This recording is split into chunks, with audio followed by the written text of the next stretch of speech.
Pernahkah Anda merasa bosan, ingin segera pergi, dan mengakhiri perbincangan ketika sedang mengobrol dengan seseorang?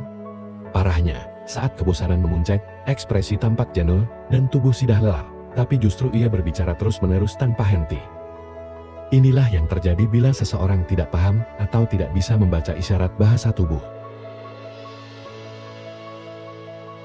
Inti dari bahasa tubuh adalah adanya pengiriman isyarat atau pesan di luar kesadaran kita. Bahasa tubuh memang tak dapat menggantikan pesan verbal, namun sebenarnya mampu memperjelas tujuan bicara dan menyediakan substansi terhadap pesan yang ingin disampaikan. Dalam kesempatan kali ini, catatan informasi akan membahas rahasia bahasa tubuh seseorang, sehingga Anda akan mengerti bagaimana cara menyikapi setiap perbincangan yang menarik dan mengakhiri suatu perbincangan yang tidak memungkinkan untuk dilanjutkan. Pengelompokan bahasa tubuh terbagi menjadi 4 bagian, yaitu ekspresi bahasa kepala, ekspresi mata, ekspresi bahasa tangan, dan ekspresi bahasa kaki. Ekspresi bahasa kepala dapat mengidentifikasi seseorang apabila ia sedang marah, sedih, bahagia, menghina, terkejut, takut, dan wajah datar. Ekspresi mata dapat mengidentifikasi seseorang, yaitu pada saat ia melakukan ekspresi mata perlawanan, ekspresi mata kejujuran, ekspresi mata kebohongan, dan ekspresi mata penuh misteri. Ekspresi bahasa tangan dapat mengidentifikasi seseorang untuk memastikan pembicaraan yang dilakukan dapat diterima dengan baik atau tidak, seperti saat seseorang melakukan perbincangan dengan menyentuh diri sendiri, mengangkat bahu, tangan di mulut, tangan menggaruk hidung, tangan menyangga wajah, pengemegan atau mengusap dagu. Ekspresi bahasa kaki. Ekspresi bahasa kaki akan terlihat jelas pada saat seseorang berdiri atau sedang duduk. Biasanya kita menemukan ekspresi ini dengan mata kaki yang menyilang, berbicara dengan membuka selangkangan, posisi angkat kaki, menaikkan satu kaki, dan duduk tegak. Sebelum membahas teknik pengelompokan bahasa tubuh, ada baiknya bila kita mengetahui terlebih dahulu tentang teknik bahasa tubuh yang efektif.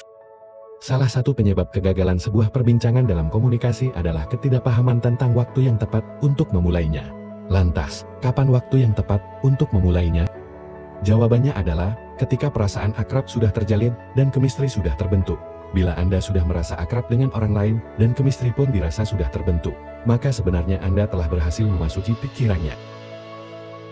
Ibarat rumah, Anda sudah membuka pintu rumahnya. Untuk membuka pintu pikiran seseorang, maka Anda harus memperhatikan sikap tubuh ketika ia sedang berbicara dengan Anda.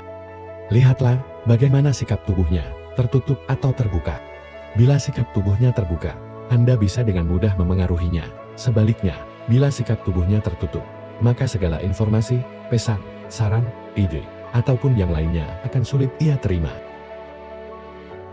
Menyilangkan tangan di dada atau duduk dengan menyilangkan kaki merupakan perwujudan dari sikap tubuh tertutup. Bila Anda ingin memengaruhinya, berusahalah untuk mengubah sikap tubuhnya. Saat ia menyilangkan tangan di dada, maka Anda bisa memberikan sesuatu kepadanya untuk dipegang. Mau tidak mau, dia harus memegang sesuatu yang Anda berikan. Itu artinya, ia akan membuka tangan sekaligus pertahanan tubuhnya.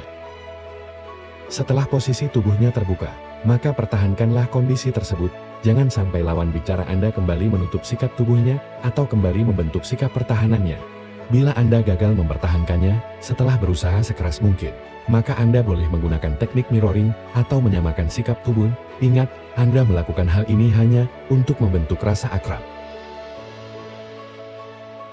Begitu rasa akrab sudah terjalin, giringlah ia perlahan-lahan supaya tidak tertutup lagi. Untuk bisa melakukannya, Anda harus mengetahui bagaimana kondisi lawan bicara Anda. Bila Anda ingin disenangi orang lain, maka bicaralah dengannya saat suasana hatinya sedang baik atau senang. Sesuai hukum asosiasi, perasaan senang tersebut akan ia sebarkan atau tularkan kepada Anda, dan ia pun akan memandang Anda dengan baik.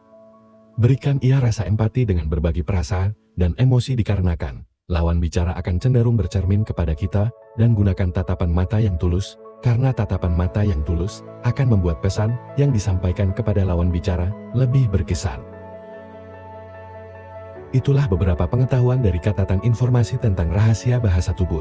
Jika ingin melanjutkan pada pembahasan selanjutnya mengenai hal mendetail pengelompokan bahasa tubuh, silahkan komentar di kolom komentar, dan jangan lupa klik tombol subscribe dan lonceng notifikasi agar dapat mengetahui video terbaru versi catatan informasi.